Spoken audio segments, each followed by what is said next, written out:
This is Punk Rock and Politics, and today is January 3rd, 2017, and this is episode number 2. Let's do this. These days are strange, it's true. I would bomb the shit out of them. If you think that punk rock doesn't mix with politics, you're wrong.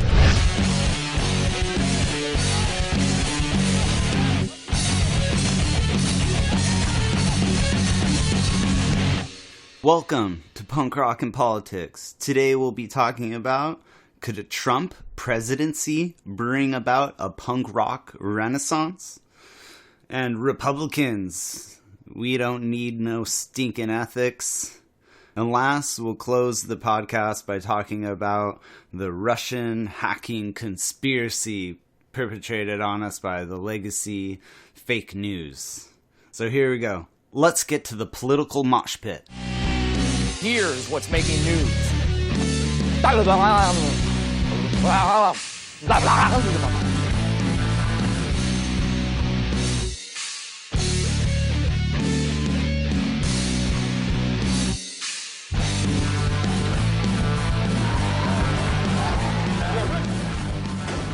Today in the news, the 115th Congress was sworn in as the most racially diverse in American history, and Ford apparently canceling a $106 billion plant with 700 jobs going to Mexico and instead keeping them in Michigan.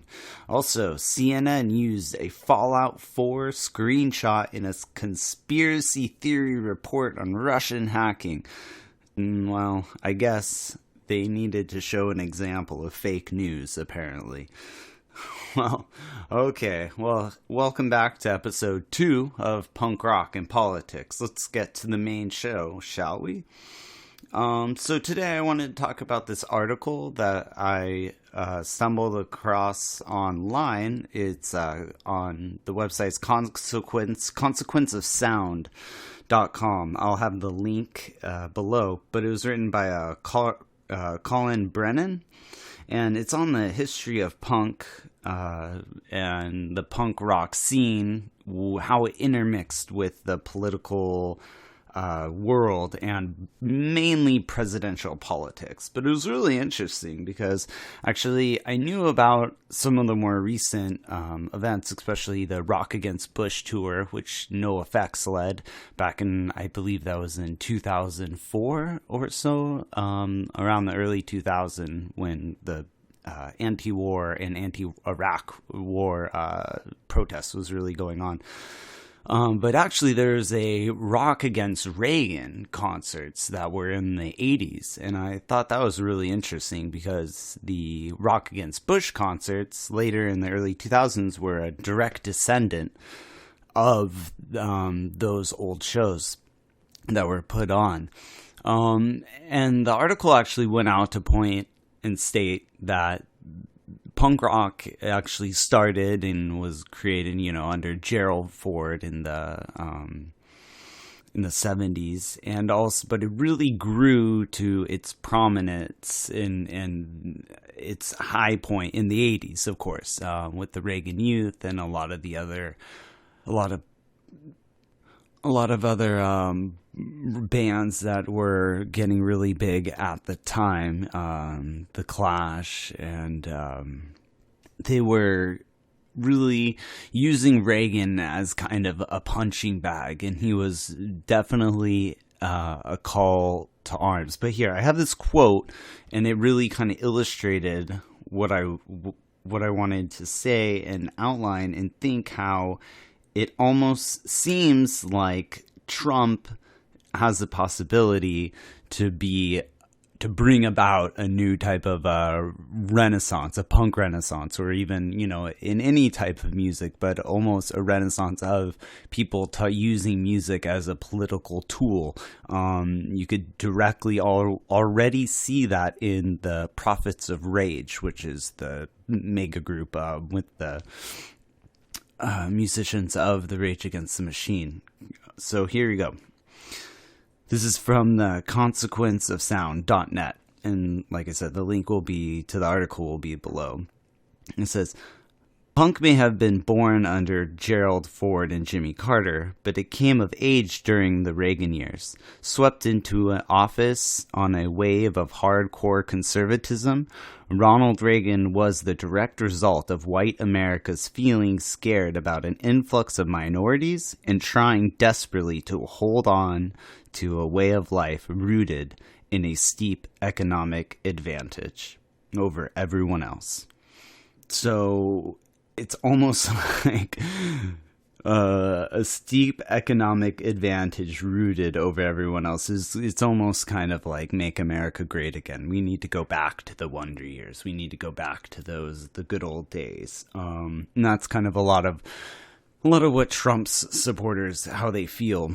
So it really has a lot of mirroring effect images. And like I said in the last podcast, that if nothing else, one positive thing about a Trump presidency is that it'll bring about a unified force of protesters, and it'll galvanize a movement. Whereas a Hillary presidency, everyone would have stayed complacent, and the neoliberal policies would have just continually to be pushed down, and everything would have been getting worse in a way. So we might have a good punk scene coming up, and we might have some awesome new music coming up, a lot of very anti-government type of songs. So that's one thing to look forward to, I guess. It's all about the silver linings here. All right. So we'll have to keep an eye out and see if we can see any good new punk music. I mean, I suppose like I was saying, the Prophets of Rage, that's already one classic example right there that we have to point to. So yeah, we'll have to see a lot more bands that are going to be emerging out of this anti-Trump, anti-establishment wave that's going to inevitably come. In the article, it was talking about Clinton and how a lot of the punk scene and a lot of the bands actually gave Clinton a chance. But then inevitably it was on his second term when he was being inaugurated that the Rage Against the Machine went and played at the DNC, and there was a big protest against Clinton, saying how he was more of the same, basically. And then you can even go about 10 years into the future, and you see Obama and Jello Biafra, same thing. Everyone had hope and hope and change, and they thought that Obama might actually be able to change things and make it better, but it really doesn't seem like that. It seems like Obama is just more of the same, and he brought more of the same neoliberal policies into the White House. He was just kind of an extension of George Bush when it comes to foreign policy, and as far as domestic policy, he was just slightly better than George Bush was previously, I suppose, considering even his major and almost only accomplishment was the Affordable Care Act, which will inevitably probably be overturned by Trump, and also was originally a conservative program brought by the Heritage Foundation. So I guess I don't know how good of an accomplishment you can actually say that you have when your main accomplishment was something that was created by Republicans about 20 years before you were in office. So, well, there's that, Obama. So let's look forward to you hearing some more political protest music coming up, and maybe they'll come on the show and have a little chat with us about the world and all the current events. All right, and so So the day before the 115th Congress gets signed into office, which, of course, was today, the 115th Congress got signed into office, the Republicans building even more of an advantage, which is almost a symbolic thing they were trying to do yesterday. They wanted to cut an ethics panel, which really this ethics panel doesn't do too much, but the optics of them wanting to cut it looks horrible. And of course, the mainstream media, the legacy media, of course, Trump, and then the Democrats, everyone said that it wasn't a good idea, and they jumped down the Republicans' throats on this, and it's really quite comical to see. Just like I was saying in the last podcast, Trump is going to be at odds with the Republican House, especially a lot of the times, especially when his infrastructure bill comes up. He's going to be totally against the Republicans on that. So this is kind of like, I think, a little foreshadow of what's to come, and it's going to be interesting. So, and of course, what happened the very next day? The Republicans said, "Oh, okay, we're not going to push that bill. We're not going to cut that ethics panel." But why would they even propose that just to do it? It just looks so bad. And once again, the House Republicans were able to mess something up that didn't even need to exist in the first place. I mean, before I thought it was John Boehner who couldn't keep them in control, but now, I mean, even Paul Ryan isn't doing that good of a job. But it's pretty funny that the House Republicans, they just seem to mess everything up. Even if they're trying, even if they don't have anything wrong, they have to go and create a problem and then go and look horrible. So, but that's what they're gonna do, and it's been like that. Like I was saying, I thought it was Boehner who just couldn't control them, but now no, they just have no idea what they're doing, and they really don't have a pulse of the feeling of the American people. And that's one thing Trump actually does have. He could read what the American people want for the most part, unlike the House Republicans. All right, and here we go. So the last issue, my favorite one, the Russian hacking conspiracy. This has just been a great... I don't even know what to say about this. Well, first of all, okay, a hack is when they would actually, one of their computers would come in and flip votes. If they were to come in and actually flip votes in certain counties in, let's say, Pennsylvania, Wisconsin, Michigan, if they actually flipped votes in certain counties or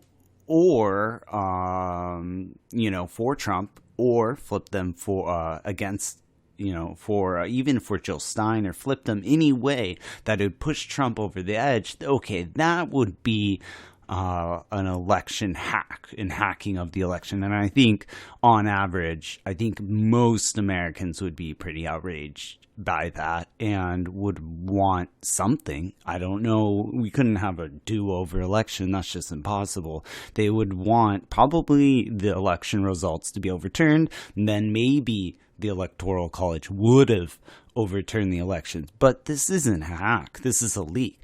Even if it was Russian spies that are directly connected with the Kremlin, which there's no proof of that they're presenting, or if they were just random people who lived in Russia or had proxy servers running out of Russia, that doesn't mean that they are connected to the Russian government. I mean, it's like, how stupid does the mainstream media and the DNC think the people are? And also, these documents and these emails that were released by WikiLeaks they're not wrong. They're not forged. They're not fake. No one's come out and said that the documents are fake, and they've been disproved. Anyone who has, these are actual documents that have been leaked from the DNC. So we really need to look at this. Why is the media, the mainstream media, saying it's a Russian hack? The Russians are hacking the election. And why is the connection with they hacked the DNC, and Putin and Trump are connected. The mainstream media and the DNC, everyone's pushing this narrative, and you have to step back and think, why is this narrative being pushed? Because this pro-war rhetoric is at a pitch that it's very obnoxious to hear. I'm curious to see if it's going to stop once Trump gets in office, or if it will continue, and then the media and everything will just be against Trump and try to push him with Putin, which is very dangerous to do. I mean, especially if there aren't any ties, which we don't know. That's the problem. There's no release of any actual ties with them. So I would like to see some evidence, and we all know that WikiLeaks is 100% accurate. They've never released anything that's been forged or fake, fraudulent. So I think WikiLeaks is a pretty credible source, and we'll just have to wait and see more of what comes out. If more comes out from WikiLeaks, and then also after Trump gets sworn in, what will the media do? Are they going to keep pushing the anti-Russian rhetoric, or are they going to calm it down? Because a lot of people, they think Obama is going to start a war with Russia, and then people are going to be sent to the FEMA camps, and he's going to postpone the inauguration and all this, and that's not going to happen. That's not going to happen. It's too late. It's a lame duck Congress. There's pretty much nothing he can do. He could pardon a few people, but other than that, his administration is pretty much over, and he accomplished the ACA and creating more wars. So we all know that both sides, the left and the right, are both the same, essentially. They both work for the corporations and the industrial war machine and the surveillance state. That's all. And you could tell that by Obama's actions, and now you could tell that by who Trump is putting into office. Rex Tillerson, I mean, the CEO of, or ex-CEO of ExxonMobil, as the Secretary of State. If that just doesn't blatantly show the intentions, I don't know what does. So we'll see what happens once it gets in there. Hopefully he'll push forward an infrastructure bill. I'm not going to hold my breath. And we all know that wall is never going to get built. So I'm looking forward to watching everyone's head explode when the wall never gets built. And aren't you excited to hear all the punk rock and folk songs and rock and roll and hip hop music that is all going to be just totally bashing Trump and bashing the wall? I'm looking forward to it. I think it's going to be a renaissance of some great music coming up here, talking about being inclusive, hopefully, rather than exclusive. We need more music to be uplifting, and I mean, just to have a message. Even if you don't agree with the message, I at least give props to musicians who have a message in their music and they actually want to push some sort of agenda. You have to give it to them, because so many people are just complacent. So many musicians and artists are just doing it just for money, or just for clicks and popularity. So when artists and musicians actually come out and want to make music that actually has a root in change and actually has a meaning, then we really have to compliment them and highlight it. So hopefully there's going to be huge renaissance coming up, and we will see this. And if you haven't already, you should really check out Prophets of Rage. They have some really awesome music, and like I said, they're going to be a part of this new renaissance. So here we go. And we made it through another show, another podcast. And next week, we should have some musicians stopping by the show talking about current events and some more politics, and they have their music to play. So I'm looking forward to that and having someone else to talk to rather than me just trying to fill the time. I think we can have a better one to actually have a dialogue. We can get more in depth and get some more knowledge. And that's what I'm really looking for, is having more conversations and get more depth and have more different perspectives coming in here and sharing, because I only have so much. I'm only your gracious host, and I'm here just to show these awesome bands and to present the news as it is and to basically laugh at the mainstream legacy media, because it's gotten to that point. So thank you for coming in, and don't forget, if you liked this information that was brought to you, please like and share the video. We'll see you next time, and rock on, political junkies.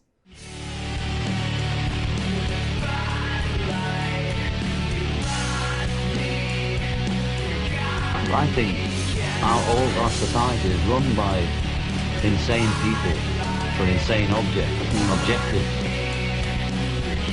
Doing a better job of talking to children. The left hand now knows what the right hand is doing. Look at those hands. Are they small hands?